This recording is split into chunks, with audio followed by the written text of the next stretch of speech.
Welcome! Today, we are going to break down one of the most exciting and, let's be honest, challenging journeys you can possibly take.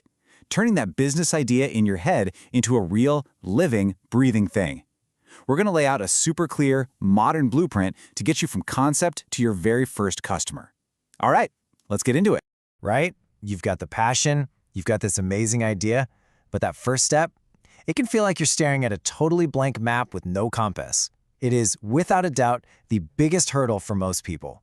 So today, we are going to fill in that map for you one step at a time. And you know, this right here, this is probably the single most important mindset you can have.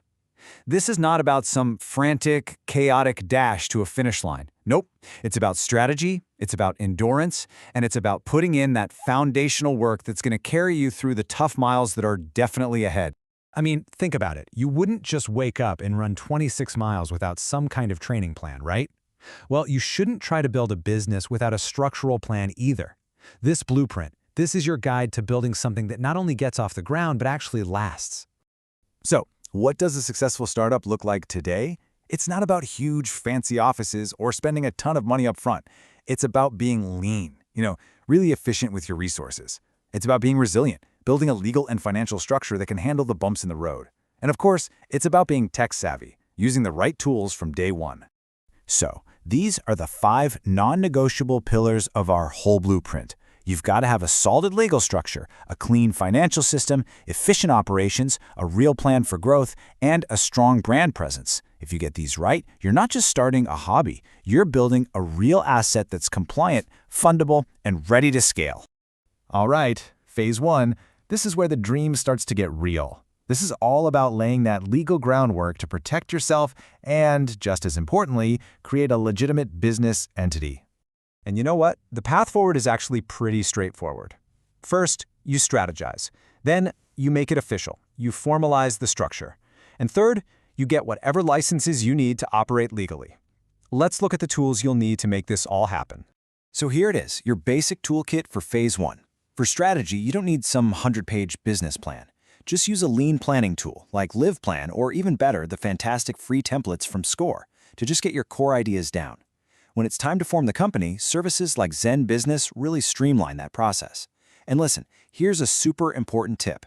Your federal ID number, your EIN, it is 100% free from the IRS. Never ever pay a third party for it. Okay, on to phase 2. Building what I like to call your financial fort. Look, a business that mixes personal and business money it's a house of cards. We're here to build on solid rock, creating a structure that protects you and gets you ready for growth. The first rule here is separation. It's non-negotiable. Open a dedicated business bank account right away. Next, you got to establish your business as its own financial entity. You do that by getting a DUNS number. It's basically a unique ID from Dun & Bradstreet that helps lenders see your business as credible. And finally, track every single dollar from day one with accounting software. Don't wait. So now that your systems are in place, you might be asking, okay, where should my early money actually go? Well, as you can see here, you should plan on dedicating about 11% of your initial budget to these professional foundational costs, things like legal and accounting. And I want you to think of this not as an expense, but as an investment in resilience. Getting this stuff right from the start can literally save you thousands of dollars and a world of headaches down the road. Okay, so the legal and financial forts are built. Now we get to the really fun part, getting ready to actually meet your customers. This is phase 3, where we establish your professional presence out there in the market. You see, in today's world, presence has 2 key parts. On one hand, you need a professional virtual address. Services like Anytime Mailbox give you that without the crazy overhead of a physical office. And on the other hand, you need a digital home, your website. And platforms like Squarespace and Wix make it unbelievably easy to build a beautiful one. Look, the whole point here is being ready for business on day 1. That means having your brand identity figured out, being set up to accept payments immediately, and having the legal protections in place so you can operate with confidence from your very first sale. So we've built the foundation, and we are ready to launch. But we need to have a real talk about the financial reality of this whole thing. The path to making a profit for most startups, it's not a straight line up. It's more of a U-shape. And understanding this from the get-go helps manage expectations, and frankly, it prevents panic. Let's break this down. In your first year, the focus is just survival. And as you can see, 90% of businesses actually make it through this phase, but you're often operating at a loss. You're reinvesting everything, and you're probably not taking a salary.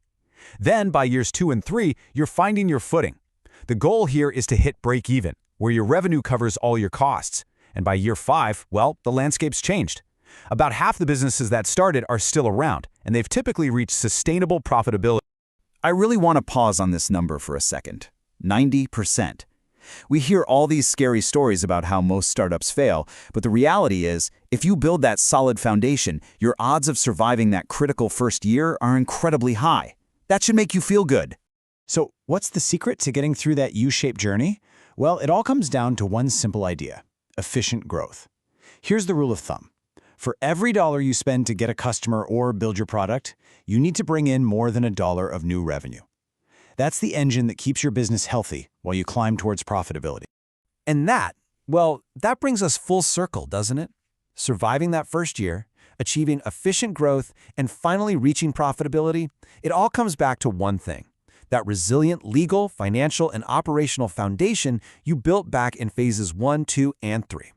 So there you have it. The path from idea to operation, all laid out in a clear, actionable blueprint. That map, it isn't blank anymore. Now, the only question left is, what are you going to build?